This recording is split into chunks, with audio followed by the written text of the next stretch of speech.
Yeah, I'm the substitute, so I got a late call in. Jim gave me a shout there yesterday to know would I step in, so I had to rush a bit of a presentation together.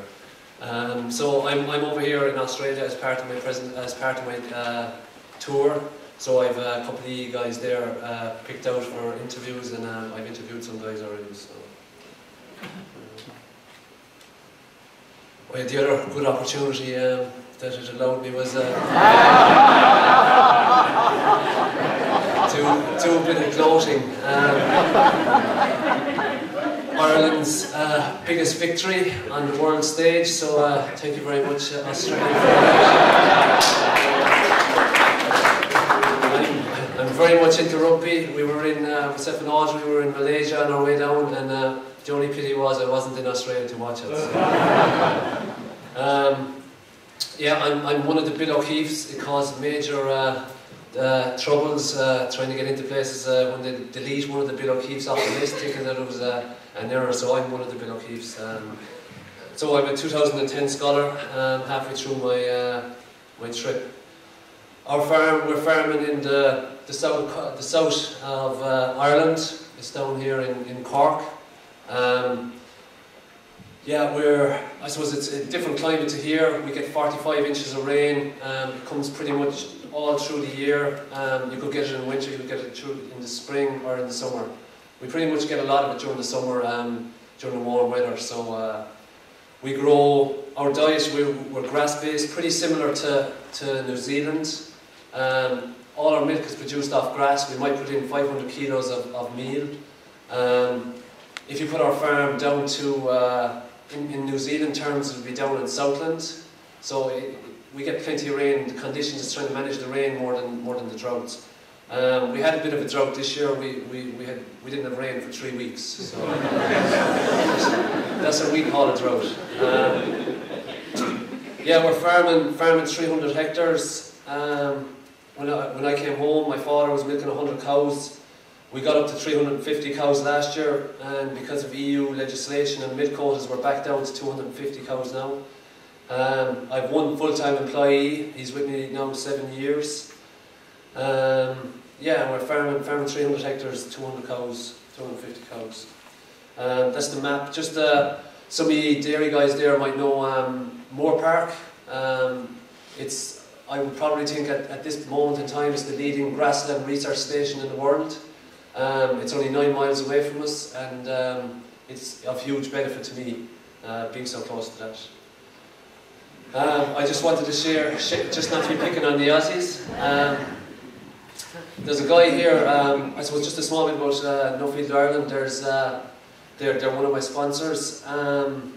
We have now taken on a secretary, Matt Ryan. We took him on last year. A really brilliant guy. Very lucky to get him on board, and that's his son there throwing the punch. That's Munster playing the All Blacks back in 2009, the best rugby game I was ever at. Donica actually was on the subs bench last Saturday against the Aussies, and he's playing blindside this Saturday against Russia. So, and Matt is coming over next week, so it's a huge achievement for Matt and Donica to get there. So yeah. My study topic, I suppose my study topic has evolved as I've gone along. I started out by looking at how to build or how to give equity to staff in your business, and I suppose that has changed as I've gone along, and it is more expanded to relationships and growing your business. And I suppose I figured out that staff relationship management is only one pillar in the stool. It's only one of the legs, and the stool with only one leg isn't going to last very long. So it's one of very many legs in the stool. So yeah, that's one of the things I figured out as I was going along. The discussion topic today, I suppose just going to give you an outline of what Nuffield has done for me, my 3 biggest lessons, and give you an outline of agriculture in Ireland. I suppose you probably all think we're sinking under the IMF bailouts and stuff, so we might just give you an outline of what's happening, and just tell you a bit about my experience and my global focus programme. Nuffield to me, I suppose down here at the end, it has far exceeded all my expectations. I've met way more interesting people, way more educated and people than I had ever anticipated. It has given me a great exposure to world agriculture. I suppose in Ireland we're exporters, so we pretty much export 90% of what we produce. So what happens in New Zealand, like that, if New Zealand gets a cold spell, it actually has a knock-on effect to us, because if their milk output is down, it affects the amount of milk that's on sale in the world market. The same in India. What's happening in India into the future is that's where we're going to be selling our product. The same with China, and I suppose I hadn't fully understood that before I started my trip. Clarity on my business. I suppose I'm competitive by nature, and if I was on a horse here and there was another one past me, I'd jump horse and take off on that one. And so I suppose I figured out which horse I'm on, and yeah, it's actually a relief to figure that out, and yeah, so nothing has allowed me to do that. It has pushed and energized me. I can remember in our Contemporary Scholars Conference, we were over in Washington and we were doing our introduction, and like I'm there saying that I'm milking 200 cows, and there's another guy telling me that he finishes 60,000 beef cattle. Like that's fairly intimidating, you know. But I suppose you get to rub shoulders with these guys, and they actually bring you along, and I suppose they all have the same challenges, and we're pretty much all on the same level playing field, you know. And I suppose it must be great to be an observer of that Contemporary Scholars Conference, because you're bringing 50 leaders of agriculture in, and you're just throwing them in there together, and it must be really good, because at the end of the week, like, you've different personalities coming through, you know, and yeah, I really enjoyed that week, you know, and got a huge amount out of it. My three biggest learnings were nowhere where I thought they would be. These are not the learnings I thought I would get out of it. An understanding of EU subsidies. I suppose all my farming life, EU subsidies, I'm farming under it. It's just part of what we do, and I suppose we would believe it's an inhibitor, but I never actually thought, like, how we ended up where we are. And I suppose as part of our trip, we went to India, and you can see, like, they're heading down the road of where Europe is coming out, trying to get out of. And like, if you think back to after World War II, like, Europe is blown up, and half European citizens are starving. So what do? You invest in agriculture, and you feed the populations, like, get those people fed, like. So Europe invested in agriculture, and unfortunately farmers become addicted to money that leads them in a certain direction, and it also distorts the products that you're producing. Like, you start producing products that isn't your natural competitive advantage, and EU subsidies has done that. And whereas in Australia here, you do what's economic, and if it isn't economic, you get out of it and get into something else. I suppose in Washington, we got to see the role of politics in global agriculture. We met one of the G8 negotiators, and he actually said to us, like, he has seen agriculture thrown to the wolves just to keep the pharmaceutical industry, keep jobs.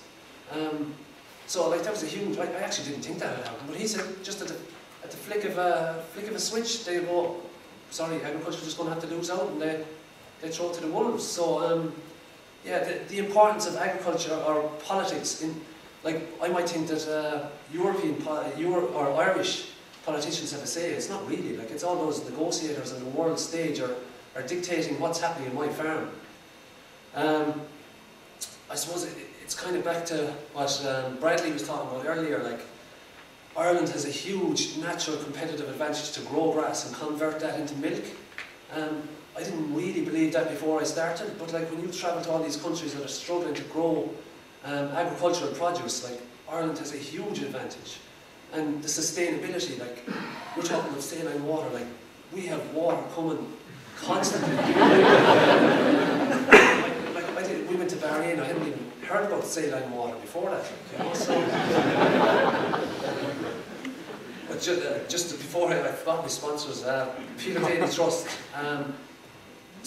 Peter Daly Trust is my sponsor, and I actually knew him. He's a guy that died in his mid-40s. He was a pioneer in Irish dairy agriculture. Maybe some of the dairy people here might know him.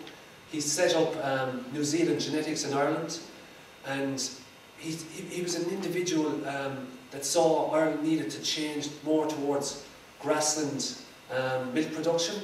And I suppose with EU subsidies, we were following the American model, and we didn't know what our natural competitive advantage was. And he saw that. And unfortunately, he was cycling to work one day and had an accident, and the Peter Daly Trust was set up in his honour, and I knew him. He was a mentor of mine. He rang me when I was 18, trying to sell me AI straws, and I was delighted to get to know him. A huge mentor to me, so yeah, delighted to have his sponsorship. I suppose agriculture in Ireland at the moment, yeah, we're back to 250 cows from 350. It's really like driving a car with the handbrake up. Quotas are going in 2015, so like it's at the end of the hall. We know it's there, so it's frustrating, you know. I suppose that has an impact on Nuffield in Ireland. Like in the past, when you're farming under subsidies, like innovation and creativity and people really driving on, trying out new things is killed. And I suppose Nuffield Ireland hasn't driven on the way Nuffield Australia has because of that. So like EU subsidies has an effect on an awful lot of things. I suppose in how have I ended up with 100 cows? I've actually 200 surplus pregnant animals as we speak. Like how have I ended up with that? In 2009, we were 13% under quota with the poor milk price. People rolled back, and we had a really poor year, and it was like we'll never have a quota again, never fill our quota again. So I suppose the more progressive guys like, yeah, this is our chance now. Quotas are gone. Let's drive on. Like we knew they were finishing in 2015, but we couldn't fill it. In 2010, we had a good milk price, a relatively good weather year, and we rose our production 13%. So we snuck under milk quota, just barely. So 2011 has even been a better weather year. We've got the rain pretty much constantly through the summer, and we're up another 10%. So in 2 years, we've risen our milk production 23%. So I suppose agriculture in Ireland post 2015, like this 2015, it's going to be like a gold rush. Like, can you imagine being a farmer for 30 years with the reins on you and it's being left off? Like agriculture in Ireland is really ready for this. Just an example of it. There's 700 agricultural students didn't get into agricultural college this year because there wasn't enough places. It's the only industry in town. I suppose, yeah, we're in the recession, but the recession is not affecting us because we're exporting. So it's the only game in town in Ireland. I suppose the only knock-on effect is banking. Like banking, the rules are getting stricter. Our land values have dropped, so it is a bit harder that way. But I suppose how are Irish banks going to come out of it? They have to lend money to farmers to make money and then to pay it off. So they're kind of in a catch-22 situation. The Harvest 2020 plan. In Ireland, I suppose in 2010, all the Irish agricultural industries came together from farmers' unions, young farmers, the Department of Agriculture. Everybody came together to come up with a Harvest 2020 plan. And maybe some of the people that have gone through Ireland might have heard of this. And I suppose it's a vision for the future, so that they are targeting in milk production a 50% increase by 2020.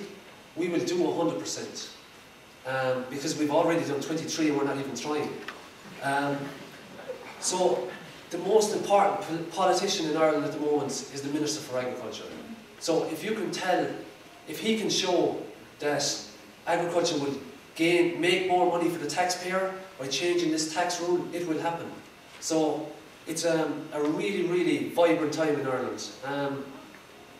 And just some of the things, I suppose, in that, where we're going to struggle on the milk output isn't producing it. The farmers will produce it, but it's the processing. So I know you were talking earlier, Terry, about co-ops. Like, we have a lot of co-ops spread over small areas with many suppliers. Like, and we now have to get all of those together to process this extra milk. And it's a very hard job. And we're trying to move farmers from one farmer, one vote, to maybe voting on your supply, which for any individual is a hard thing to do. And that's been led by 2 past scholars of Nuffield, Seamus Quigley, I don't know, a prominent dairy farmer, and Kevin Toomey. So I suppose that's the impact Nuffield is having in Ireland today. The Global Focus Programme, you can see the guys there. We had a really, really great time. The Global Focus Programme, for me, it wasn't about the places we went to, or what we saw. It was about the debates we had. I was really lucky. Like, I would look up to all of these people. We had a really good team. Everybody brought something different to the table. This is just a shot here. You can see nobody's enjoying themselves in Paris. But like, yeah, a really good group of people. It's all about the people for the Global Focus. Some of the countries we went to America, and I suppose we saw there, that's where I learned about the politics and how it impacts on agriculture. We went to France. You'd just be blown away in France, like the passion for food. Like, food is so important to all French people, and it's just such a great country to go visit and go through.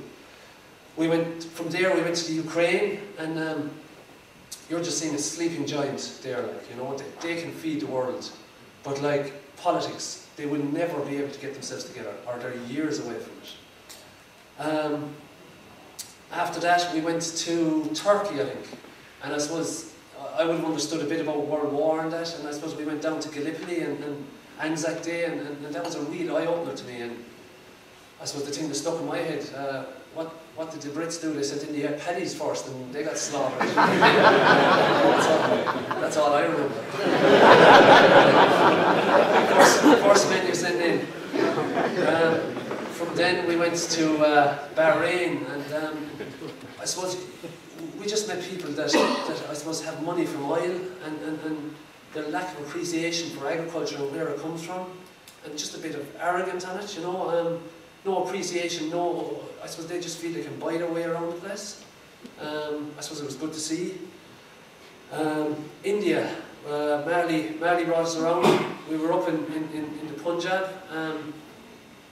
met some of the wealthiest farmers, most business-focused farmers you could meet, really going for it.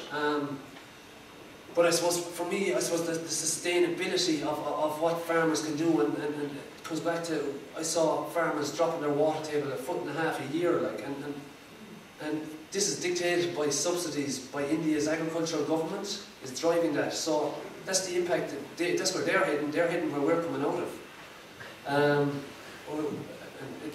I suppose it's hard to see it, but I suppose when you're in there, you don't see it. So I suppose the other thing, the Global Focus, was the sustainability of what we're doing in Ireland. Like, we can be doing what we're doing in 200-300 years' time, what we're doing today, and it's sustainable, like, you know. I didn't see that in too many of the countries I went to. I suppose a thank you to Audrey, my wife, who has put up with a lot. I think she gave a presentation yesterday to the 2012 scholars, so yeah, Audrey put this together last night. So.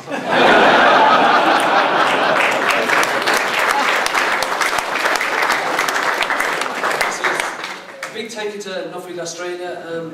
Yeah, you've really developed me. You're really setting the wheels in motion. The CSC, the GF, the Contemporary Scholars Conference, the Global Focus Programme.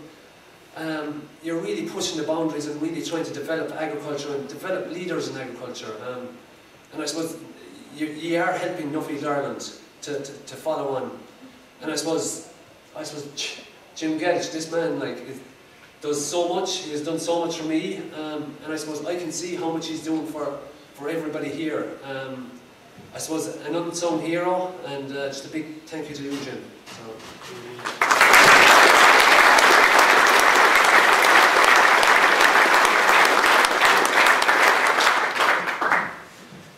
Thanks, Bill. Your enthusiasm is infectious, and particularly I really liked your comment in difficult financial times in Ireland, but agriculture's pushing ahead, and I don't doubt that. And people like you, is the best place to make that happen. Some questions to Bill, and just before the first question, sorry, Terry, I did mean to say a special thank you to Audrey for not only coming with us, but also your help with Australian Nuffield yesterday. Bill, what will you be doing in 10 years' time? I will be dairy farming. I suppose my focus is on, I suppose, trying to grow our business, and I suppose we have the inhibitor of the capital values in Ireland. Like, we're getting a 1.5% to 2% return on capital. So I suppose, and that brings me back to my Nuffield topic. It's about relationships. If I don't have to buy that land and bring those people into my business and give them what they want, and I get what I want out of it. And I suppose I see myself building my operation around where we are. I believe I can do that and get up to 700 cows, I suppose, in the next 10 years. Bill, Mark Monroe, very comprehensive and entertaining, thank you.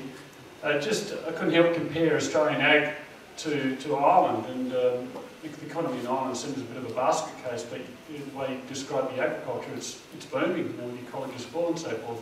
In Australia, we seem to be almost a contrast, where our ag colleges have very few people wanting to go into them and develop onto ag. From your perspective, what are we doing wrong? What can we learn from Ireland besides? I suppose what has happened is, like, we were where you were 3-4 years ago. Like, and that's how the students can't get into the ag colleges. The places were closed down, so then there was no demand. And I suppose we were in a boom. And like, when people have money, they don't appreciate the core, what's really important to them. And yeah, I don't have the answers. The one difference I can see, like, we were living off the Germans' money. You're living off mining, so you have a... So we need the economy to crash, is that what you're saying? No, I don't think so. But I suppose Nuffield is the way that we'll do it. I don't have your answer. We are different. We didn't have a thing that was driving it. But like, as I go around, you can see jobs, or people wanted to apply within. Like, we saw that in Ireland everywhere. We couldn't get anybody to do it, you know. Whereas it's no bother now to get people. And I suppose our thing is to make sure we maximise it, because like, we will not be where we are in 10 years' time, because it's just, that's what happens in agriculture. You move down the pecking order. So our thing is to maximise that, make sure we pick the best people and bring them into the industry, and make sure we have no things to pull them back. So.